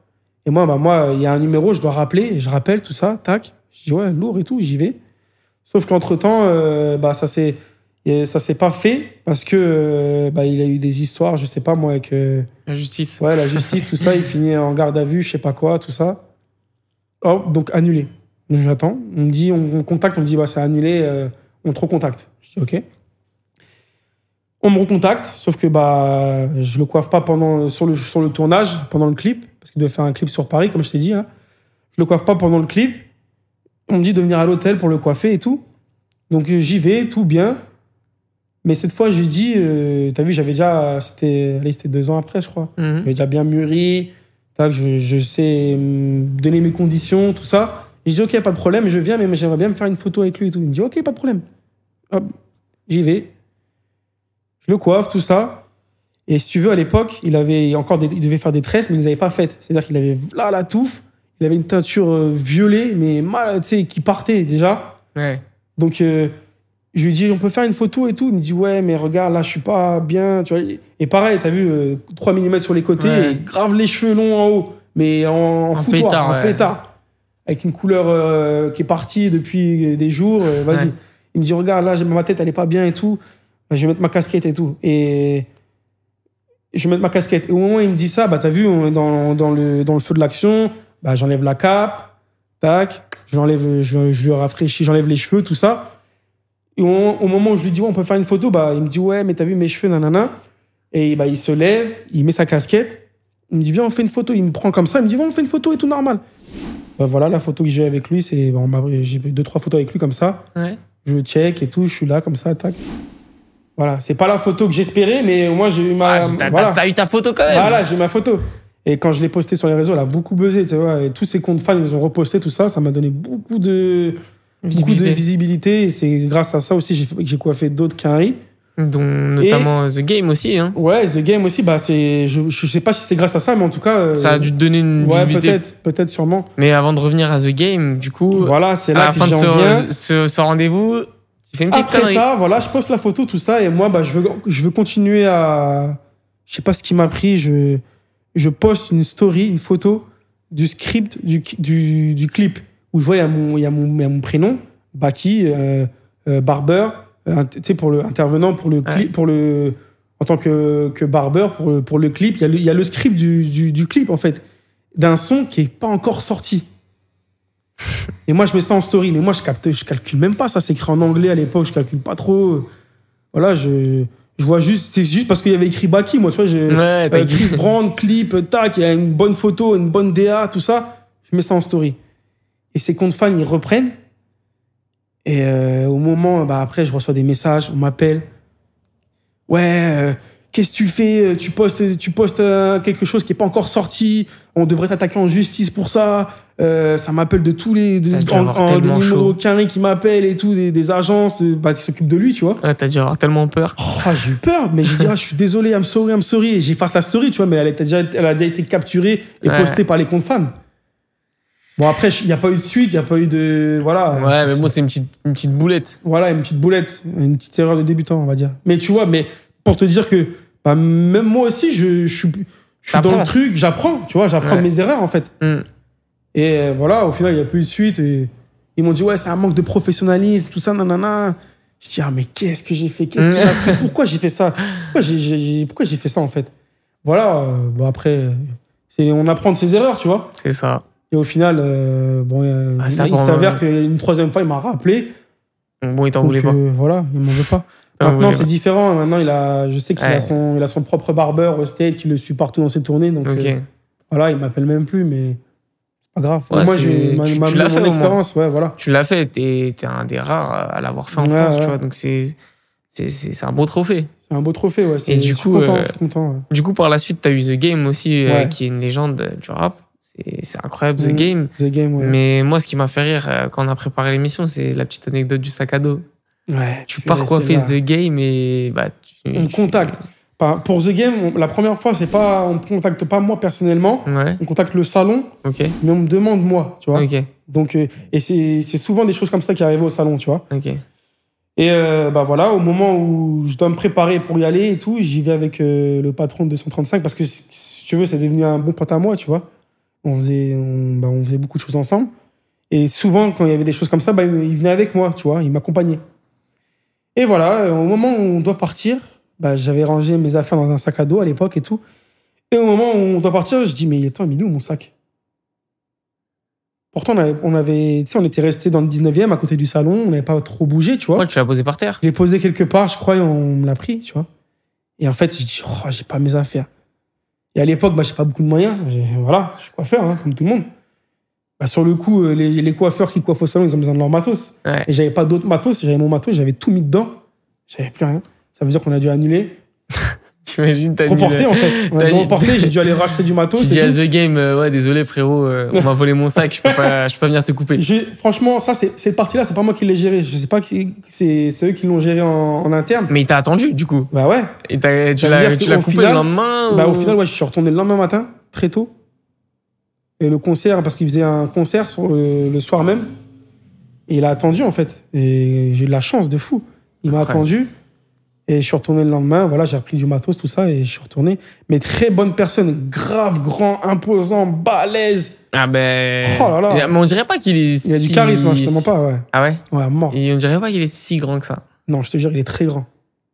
Donc, après toute cette période un peu de hype, de célébrité, tu commences à avoir fait un peu le tour. Ouais. T'as envie envie d'ailleurs, envie de nouveaux challenges. Donc, tu quittes le 235. Ouais, c'est ça, ouais. T'as la crime qui te contacte. Exactement. Pour un projet. Ouais. Projet pour aller ouvrir même pas au début pour ouvrir un salon à Dubaï. Lui, il ouvre un salon à Dubaï, mais il veut te prendre en tant que formateur, C'est ça. Comment ça s'est fait? C'est moi, je suis dans la période où je veux quitter 235 tout s'est bien passé avec eux, tu vois, il y a pas de... Mais je veux me lancer, tu sais, je veux voir un peu autre chose. Voilà, je voulais quitter. En fait, moi, je voulais quitter la France. Je te mens pas, je voulais bouger je voulais bouger de la France, voir un peu ce qui se passe ailleurs. Et à ce moment-là, pendant cette transition-là, il y a la crime qui me contacte, je l'avais déjà coiffé plusieurs fois sur Paris, tu vois. Et un jour, il m'appelle. Pour moi, je pensais qu'il allait me dire qu'il voulait se coiffer, tu vois. Alors que pas du tout. Il me dit, ouais, regarde, j'ai le projet d'ouvrir un salon à Dubaï. Et là, ça va se faire, là. Et j'aimerais bien que, comme toi, je sais que tu es dans la coiffure depuis longtemps et tout. J'aimerais bien que tu viennes sur Dubaï pendant 1 mois. Tout frais payé. Okay. Moi, je te mens pas, tu vois. Et que tu me trouves des coiffeurs et que tu me les formes. Alors que même moi, de base, déjà, je suis même pas trop dans la formation, tu vois. Et je dis, vas-y, ok, pas de problème et tout, lourd. Et il s'avère que ça se fait, j'y vais. Et quand j'arrive là-bas, il me fait la proposition d'être vraiment, de bosser avec lui sur le salon, tu vois. Au début, en tant que responsable du salon, mais après, par la suite, d'être associé avec lui, tu vois. Et moi, j'accepte. Sur le coup, je veux le faire, tu vois. Mais le problème, c'est que quand je suis là-bas, il veut que je reste là-bas direct, tu vois. Ouais. Sauf que moi, t'as vie en France aussi. Voilà, j'avais ma vie. À l'époque, j'avais rencontré ma femme. Et on devait se marier. Donc, je dis non, moi, il faut que je rentre en France, je dois me marier, tout ça. Il faut que je quitte bien 235. Tu sais, moi, je voulais faire les choses proprement, tu vois. Je ne peux pas partir comme ça du jour au lendemain, trac. Il me dit, ok, vas-y, fais ce que tu as à faire. Après, quand tu es prêt, tu reviens. Tac. Sauf que quand tout se passe, je rentre en France, j'arrête définitivement avec 235. Je me marie avec ma femme et le Covid arrive. Au moment où je dois partir, il y a le Covid. Tac. Bloqué. Et moi, ça m'a mis un peu une claque. Je te mens pas, le Covid. J'ai quitté mon travail. Enfin, quand je te dis une claque, je me suis marié, tout ça, tout est bien, tu vois. Mais professionnellement parlant, j'ai plus rien. Je fais plus rien. Ouais. Et j'arrive un peu à un stade où je me remets en question. Qu'est-ce que je fais? Je continue la coiffure, j'arrête. Le dégoût revient. Ouais. Donc là, tu te dis, putain, tu retombes dans tes... Voilà. Dans tes doutes et tes hésitations. Dans mes doutes et mes hésitations. Je suis plus actif du tout sur les réseaux sociaux. Je me cherche, en fait. Ouais, même tu démarres aussi, toi, ta vraie vie personnelle. Ma vraie vie personnelle. Ça veut dire que c'est pour ça que je me cherche, je quitte ma stabilité dans le professionnel avec 235 Barber Street, où j'avais quand même pris du galon, j'étais manager du salon, ça parlait je devais reprendre des parts des salons, tout ça, tu vois, ça parlait comme ça. Et je quitte tout ça pour une aventure à Dubaï qui, au final, allait stopper avec le Covid. Donc, même pendant le Covid, en fait, pourquoi je te dis ça, je rentre un peu dans une petite dépression, parce que comme le Covid, ça a frappé tout le monde entier, ça me parlait en mode, même le projet de Dubaï est annulé, tu vois. Ouais. Donc, je dis, qu'est-ce que je vais faire? Que j'ai tout arrêté. Ma vraie vie, elle commence. Forcément, il faut une stabilité. Aussi, hein. Ça fait peur. Donc, je me remets en question. Je vais arrêter la coiffure. Je vais aller trouver un taf comme tout le monde, tu vois. Ouais. Donc, voilà, ma femme m'a beaucoup boosté. C'est ça qui m'a énormément fait reprendre le dessus. C'est ma femme qui m'a soutenu, tu vois. C'est dur. T'es là, t'es avec ta femme, t'as pas de taf, t'as pas d'argent qui rentre. Tu vois? Ouais. Et ma femme, elle m'a soutenu beaucoup. Et c'est là qu'elle me dit, on parlait beaucoup, tu vois, elle me dit, mais regarde, voilà, t'as un certain nom dans la coiffure en France, t'as beaucoup de gens qui te suivent, t'es une référence, etc. Elle me dit, pourquoi tu fais pas des formations? Parce qu'en fait, pendant le Covid, tu connais, les gens, ils voulaient se coiffer tout seuls. Ils apprenaient un petit peu à regarder des vidéos sur YouTube. Ça a été un peu un phénomène de mode, ça, tu vois, les barbeurs pendant le Covid. Et je dis, ouais, vas-y, je vais faire ça. Et c'est là que je me suis vient l'idée de faire ma propre académie de barbeur. Je veux faire des formations pour barbeurs, tu vois. Donc, tu rentres je monte ça en parallèle pendant le Covid. Je monte ça avec ma femme, tu vois. Je monte ça, j'essaie de bien mettre ça en place. Et je lance ça, tu vois, et ça a bien pris. J'ai commencé les formations. Ouais, donc toute nouvelle expérience. Ouais, nouvelle expérience. Tu prends Première expérience auto-entrepreneur, on va dire. Voilà, parce que à chaque fois, tu étais soit associé, soit... Là, tu es tout seul. Non, en fait, si tu veux, avec 235, j'ai toujours été en tant que... employé, responsable. Responsable, gérant du salon, voilà. Même si je gagnais bien ma vie, tout ça, tu vois, mais voilà, j'ai pas eu d'expérience, on va dire, en tant que propre patron, tu vois. Ouais. Malgré qu'au salon, je faisais beaucoup de choses, c'est-à-dire que j'ai eu l'expérience de comment un salon, comment marche un salon. J'avais beaucoup de responsabilités quand même, tu vois. T'as eu le temps de te faire une vraie expérience. Voilà, ça Parce veut dire qu'aujourd'hui, il y a beaucoup de jeunes, tu vois, qui veulent ouvrir leur salon très très vite. Mais ils n'ont pas fait tous les... Voilà, c'est ça. Il y en a, ils font école, apprentissage, tu vois, alternance, et après, boum, direct salon. Direct salon, ouais. Moi, je suis jeune, tu vois, mais j'ai commencé la coiffure à 18 ans, et j'ai ouvert mon premier salon à 21 ans. Tu sais que pour moi, c'est déjà félicitations, c'est très lourd. Merci beaucoup, frérot. Moi, à cet âge-là, 21 ans, j'aurais jamais pu. Parce que de 1, moi, j'ai mis du temps, comme je t'ai dit, à être, entre guillemets, mature. À prendre de la maturité, que ce soit professionnellement, mais même dans la vie de tous les jours, tu vois. Après, moi j'ai bougé de chez mes parents à 16 ans, 15 ans. Donc forcément aussi, après, tu te forges, ouais, bien sûr. Tu te forges. Après, je suis retourné chez eux. Moi, j'étais parti pour le foot, tu vois. Je suis revenu, voilà, tu te forges un peu. T'habites tout seul. Enfin, j'étais avec mes grands-parents. Voilà, c'est pas pareil. Mais ouais, du coup, moi, j'ai eu des mauvaises expériences dans la coiffure. J'ai eu beaucoup de mauvaises expériences. C'est-à-dire que tous les salons que j'ai fait, bah, quand je fais le bilan, à la fin, ça s'est toujours mal fini. Parce que j'avais des patrons qui n'étaient pas coiffeurs. Qui, voilà, tu sais, ils essayent de un peu t'essorer comme une éponge. Voilà, ils t'essorent jusqu'à la dernière goutte. Exactement, ouais. Et bah, forcément, t'es dégoûté. Mais moi, au lieu d'avoir cette mentale de ça me saoule, j'arrête tout, j'étais là en mode je prends cette mauvaise expérience comme une positive, celle-là aussi. Et quand je vais faire mon truc à moi, tout ce qu'on m'a fait, je vais jamais le refaire aux gens. Ouais.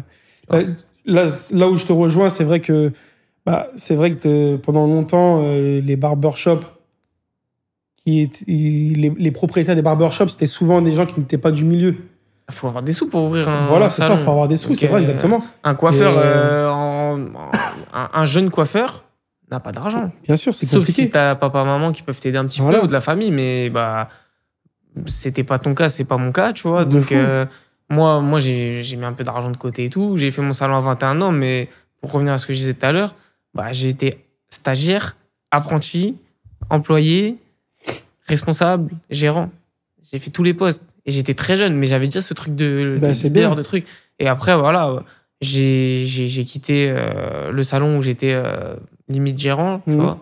Le dernier salon que j'ai fait, et je me suis dit, je me vois pas repasser soit un poste inférieur, soit... voilà, là, j'ai coché toutes les cases, j'ai vu comment ça se passe, je me sens capable de le faire. Je me suis mis entrepreneur, j'ai mis de l'argent de côté. Quand l'opportunité s'est présentée, j'ai ouvert mon salon, tu vois. C'est bien. Mais comme tu as dit, tu étais jeune. C'est pas tout le monde qui a cette mentale-là dès le début, tu vois. Moi, en tout cas... Mais moi, je me suis dit, j'ai rien à perdre. Je suis retourné chez mes parents. En vrai, j'étais chez mes parents. Au pire, ça se casse la gueule. J'ai un toit. Mes parents, tu vois, ils m'ont toujours soutenu, ils m'ont toujours aidé. J'ai jamais payé un centime le loyer. Ouais, grave. J'avais juste les charges du salon, tu vois. Mais bon, si ça marche pas, au pire, tant pis, j'aurais essayé. Et grâce à Dieu, ça a marché, tu vois. Et maintenant, il faut que ça dure, mais... Et même quand moi, je trouve que comment tu communiques, comment tu te développes, c'est... Franchement, c'est... Maintenant, tu fais partie des grandes barbeurs en France, hein, faut le dire, hein, tu vois. Ça fait plaisir. Fait partie, t'es devenu une référence en France, hein, vraiment. Ouais, écoute, moi, j'ai du mal à avoir la notion de tout ça, tu vois. Ouais. Même si je le vois de plus en plus, tu vois qu'il y a pas mal de gens qui m'envoient des messages, que je suis de plus en plus suivi. Même quand on rencontre des gens, tu vois, on a fait le Barber Connect ensemble et tout. Voilà, pas mal de bons retours, notamment sur le podcast. Donc, merci du fond du cœur pour tous les retours. Mini-métro. Il est là, le jeune prodige, c'est lui le mec du moment. ça fait vraiment plaisir et ça me booste aussi parce que je sais que voilà, et je vous le dis à vous aussi, je pourrais pas faire ça toute ma vie parce que un jour ou l'autre je vais devoir faire aussi ma vie perso. Aujourd'hui, j'ai pas trop de vie perso. Je suis jeune, j'ai 24 ans. Moi, aujourd'hui, c'est ma passion, c'est de faire plein de choses. Faire de la vidéo, j'aime faire des podcasts, j'aime faire de la coiffure, j'aime faire un tas de trucs. La communication, ça me passionne de ouf aussi, mais je me vois pas faire des 10h, 23h toute ma vie. C'est fatigant, c'est physique. C'est fatigant, c'est dur. Bien sûr. Et après, plus tu crées des choses et plus tu mets des gens dans le truc et plus tu dois gérer aussi encore plus de soucis, plus de problèmes. Voilà, donc là, je suis jeune, mais déjà, mentalement, je commence à être fatigué, tu vois. Donc, Ouais, c'est ça. Comme dans tout, il y a des avantages et des inconvénients, de toute façon. C'est ça, hein. C'est pour ça que tu vois, même les gens, ils voient que les bons côtés. Et malgré que, on va dire, tout se passe bien pour toi dans le métier, dans la coiffure, bah, t'as vu, il y a des remises en question. Et moi, ça me l'a fait beaucoup de fois. ouais. Des envies d'arrêter. Ah, faut être fort, hein, mentalement. Ouais. Faut être très fort. Et même, enfin, voilà, on se rend pas compte, mais c'est un métier où aussi, tu peux être le mec du moment, mais Derrière, ça peut vite passer, tu vois. bah, il suffit que tu vois là, comme tu as dit tout à l'heure, tu refuses un mec, deux mecs, trois C'est mecs, ça. tu te fais une mauvaise réputation aussi bah, avec les gens connus, tu perds tes opportunités et quelqu'un d'autre va les reprendre derrière. Exactement. Et tu seras plus le surtout, mec du moment et c'est surtout très maintenant, dur. aujourd'hui, il y a énormément de barbeurs, c'est super bien évolué en France. Ouais, il y en a plein qui ont la dalle. Et moi, comme je t'ai dit, moi, ça, je l'ai ressenti, hein, je te mens pas. Hein. Normalement, tu sais, j'avais l'habitude qu'on m'appelle moi, et quand je vois que on m'appelle plus trop, parce que bah, forcément, bah, déjà, j'ai quitté la France pendant un certain moment. T'as pris un risque de fou. Voilà. Vie de famille, maintenant j'ai des enfants, il y a des priorités. Ça veut dire que bah forcément, tu peux pas en vouloir aux gens de plus t'appeler ou de, Bah, aujourd'hui, ou de tu plus travailles. être, entre guillemets, le mec du moment, truc, tu vois. T'as d'autres priorités, comme t'as dit. Voilà, c'est pour ça que moi, aujourd'hui, voilà, je sais très bien que dans 10, 15 ans, et tu vois, même, je serais curieux de discuter avec Mika aussi, tu vois, avec Kayolas. On va le recevoir prochainement dans le podcast, mais pareil, Mika, tu vois, c'est peut-être même plus vieux que toi. Ouais, plus vieux que moi, mais on est dans la même. Tu vois, moi, justement, genre, je trouve ça beau parce qu'entre guillemets, vous êtes les deux anciens. Tu vois, il y a des gens plus vieux que vous, mais de cette hype-là, des footballeurs, voilà. des célébrités ça, et tout, et les gens, ils se rendent pas compte, tu vois, comment c'est dur de rester genre sur 10 ans au top. Parce que, bon, en fait, c'est beaucoup de sacrifices. En fait, voilà, c'est ça, surtout pour des personnes comme nous maintenant qui sont, on va dire, les barbeurs qu'on regarde entre guillemets un peu, on va dire les plus exposés en France, bah, il faut toujours être, entre guillemets, à la page. Ça veut dire que bah, c'est du taf. Voilà, il faut faire des choses, il faut... C'est du taf. Et après aussi, il y a l'âge, tu vois. Là, nous, on est dans le truc, tu vois. Je prends de l'âge, moi, frérot. TikTok, tout ça, t'as dû prendre une claque. Moi-même, je l'ai pris. T'as vu, je me suis mis récemment sur TikTok, mais je suis éteint. Ouais, c'est dur, hein. Et il y aura d'autres réseaux, il y aura d'autres trucs. Et... Mais moi, je le prends pas en mode ah, ça y est, j'ai fait mon temps, je suis plus à la page. Non, moi, je le prends en mode j'ai fait mon temps, j'ai eu ma période où j'étais vraiment au sommet, on va dire, entre guillemets. Quelque part, je sais qu'en tout cas, dans le monde de la coiffure en France, dans le barberie en tout cas, je sais que... T'as laissé ta trace. J'ai laissé un peu ma trace, peu importe. Et j'ai eu des hauts, des bas, il y a des gens qui m'ont dépassé et tout ça. Moi, je suis pas dans le... Ouais, je vais être meilleur qu'un tel ou quoi. Mais je sais que j'ai laissé une petite trace quand même. Et ça, j'en suis fier. À partir du moment où et tu peux en être fier, à partir du moment où t'as laissé ta trace et que... Voilà, t'as été à l'origine d'une culture et d'un mouvement, en vrai de vrai. Pendant un moment, c'était vraiment une dinguerie. Mais tu sais que si t'es pas... Quand on dit ça, si t'es pas fort, comme tu dis, fort mentalement, et quand t'es là-haut et que tu vois que quand les années te rattrapent, ta vie personnelle, que tu dois créer ta vie personnelle, tout ça, et que tu sens que des fois, tu descends un petit peu, tu commences à descendre un peu, tu descends. Si t'es pas fort mentalement, c'est dur. Tu peux craquer, ouais. À notre échelle, hein, tu vois, je te dis ça. Non, bien sûr, voilà. on n'est pas des célébrités. Voilà, exactement. Mais justement, en fait, pour moi, c'est encore plus dur parce que aujourd'hui, les gens, ils nous voient comme les barbeurs des stars et tout, mais enfin, croyez pas que nos salaires, c'est.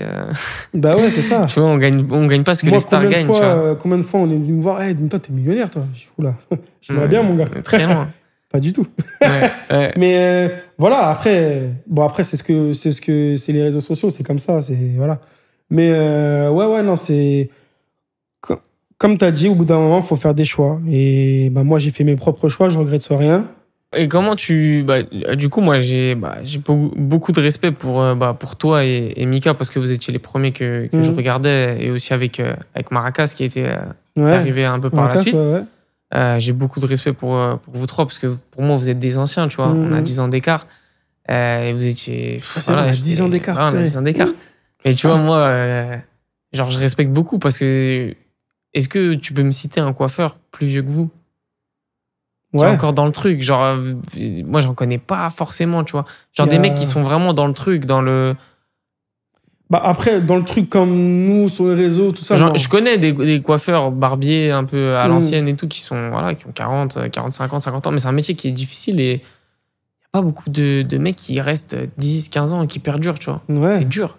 Je connais un mec, moi, un barbeur, il s'appelle Babs Barbershop. Tu vois, Ok. c'est un ancien, mais vraiment, quand je dis ancien, mais il est toujours dans la hype, la sape, il se sape, tu vois, il a son salon, je crois, vers Château d'Eau, tout ça là-bas, là. Ok. Mais ouais, il est toujours là, tu vois, il coiffe et tout. Après, c'est un ancien, tu vois, ça veut dire que les gens, ils connaissent pas forcément, mais Ouais, là, son moi, truc. en tout cas, quand j'ai commencé, bah, je m'inspirais de lui. Après, il y a un barbeur qui s'appelle Wheezy aussi, tu vois, à l'époque, il coiffait beaucoup même toujours, et quand j'ai commencé à coiffer des footballeurs, tout ça, il était dedans aussi, tu vois, mais pas exposé sur les réseaux sociaux comme moi. Mais il était là. Les footballeurs, dur il d'être l'appelait quand complet. même, tu vois. Ouais. Tu vois, il y a beaucoup de coiffeurs comme ça, mais qui sont pas. C'est peut-être pas trop leur délire, les réseaux sociaux, tout ça, tu vois. Ouais. Mais ils sont là, hein, ils sont là. Il y a des anciens comme ça, tu vois.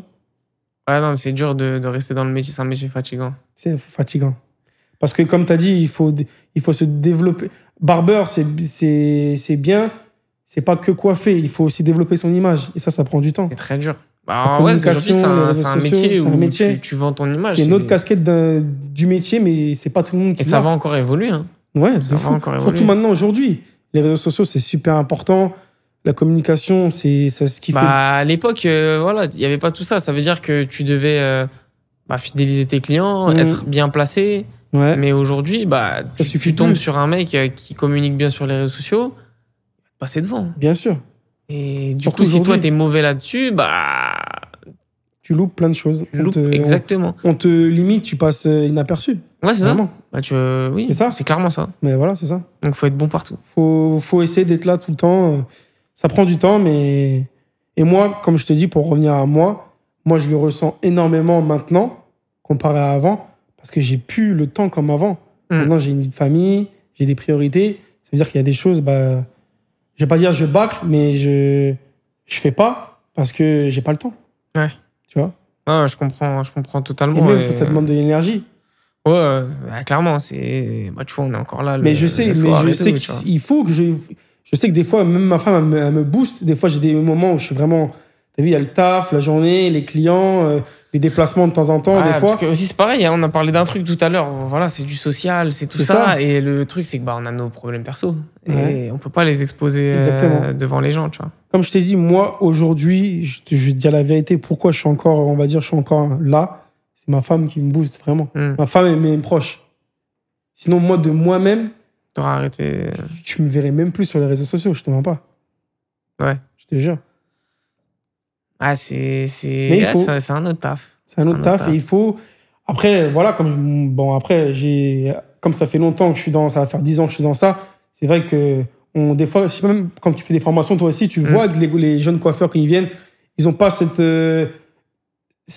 va dire, ils ont pas cette fibre de mettre en valeur son travail sur les réseaux sociaux. De ouf. Et tu vois, ça, je le vois même avec les jeunes que je forme. Donc, c'est-à-dire qu'on a un petit peu cette facilité-là avec le recul. Mais aujourd'hui, si tu veux vraiment passer un cap, c'est un travail vraiment à plein temps. Et oui, mais clairement. je le vois, toi, comme tu fais.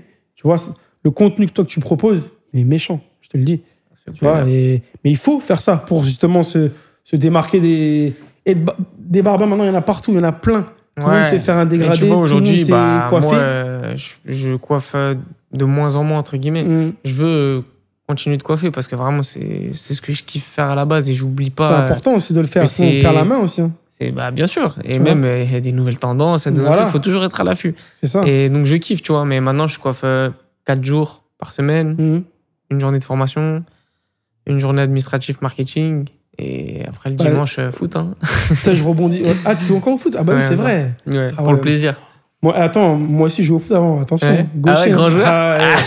Attention, moi, j'ai fait sport-études aussi. Hein. Ok. Pour revenir à ça, tu as vu, je rebondis sur ce que tu dis sur les formations. Moi aussi, pourquoi je me suis mis dans la formation? C'est pour justement changer un peu le quotidien. De coiffer du matin au soir. Pour moi, c'est pas possible de faire une carrière dans la coiffure en tant que... Au bout d'un moment, t'es obligé de lâcher du lest un peu. Ouais, ou alors faut que tu évolues, passer peut-être manager. Manager, après, t'essaies d'investir. En tant que manager dans un salon, en tant que coiffeur, toi-même, tu dois coiffer quand même. Ça veut dire qu'au final, tu coiffes. Ouais. Tu vois. Et moi, comme je t'ai dit, comme j'ai... À l'époque, au 235, il y avait... Quand je sais pas pour faire genre ou quoi, mais il y avait là les gens qui m'attendaient pour que je les coiffe. Et ça, des fois, au fur et à mesure du temps, c'est fatigant et tu baisses les bras et ça te dégoûte un peu de coiffer. Et en plus, tu perds cette saveur de... Enfin, ça devient limite cette passion banal. Un peu, voilà. Ça devient banal. En fait, tu deviens la chaîne, déjà. C'est ça. Et moi, ça devient banal. Tu te dis, oh, ça me saoule, il y a 15 clients, il y a 20 clients. Alors qu'aujourd'hui, tu le vois dans les formations. Il y a des mecs qui viennent, ils sont là, j'ai pas de clients. C'est chaud, tu vois. Et moi, j'ai connu ces moments de doute-là quand j'ai ouvert les salons, en mode, tu crois que t'es... Mais ton moi, planning, il est vide. Ça me l'a fait à Dubaï un peu, moi. Ah ouais, mais nouveau challenge, c'est dur, nouveau départ. Quand t'arrives pas à remplir le siège, c'est compliqué, tu vois. C'est là où tu te dis, c'était pas mal aussi quand il y avait du monde. Ben ouais.